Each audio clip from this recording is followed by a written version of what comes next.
Nagtatanong ako. Nagtatanong ako kung ano pa pwede mangyari. Sa'kin di na bali kung karma yung kahati ko sa'yo. Nagtatanong ako, tapos nagdadabog ka dyan. Hindi ko lang masabi kung saan man ako galing, yung dahilan kung bakit.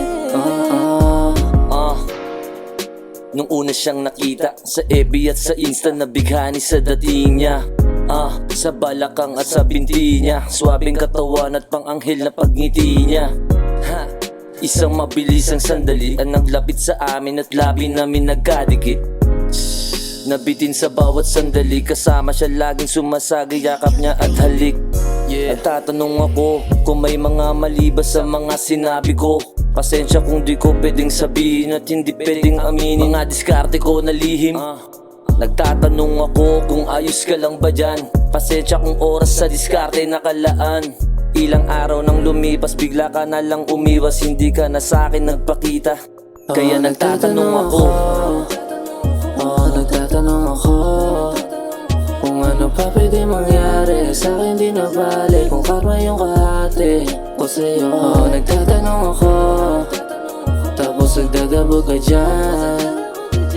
Hindi ko lang masabi kung saan man ako galing, yung dahilan kung bakit. Alam mo na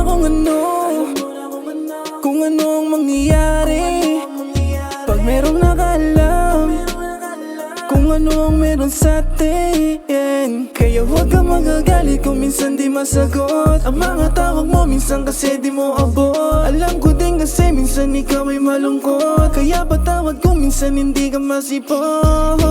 Di ka matiis, di ka makita, niingat na lang kita, bakit mali ba? At ayokong tayong dalawa masira, huwag ka maniwala sa mga balita.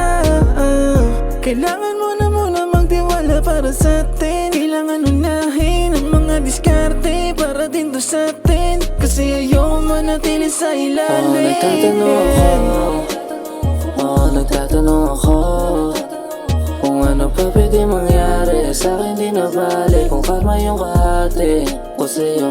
Nagtatanong ako, tapos nagdadabog ka dyan.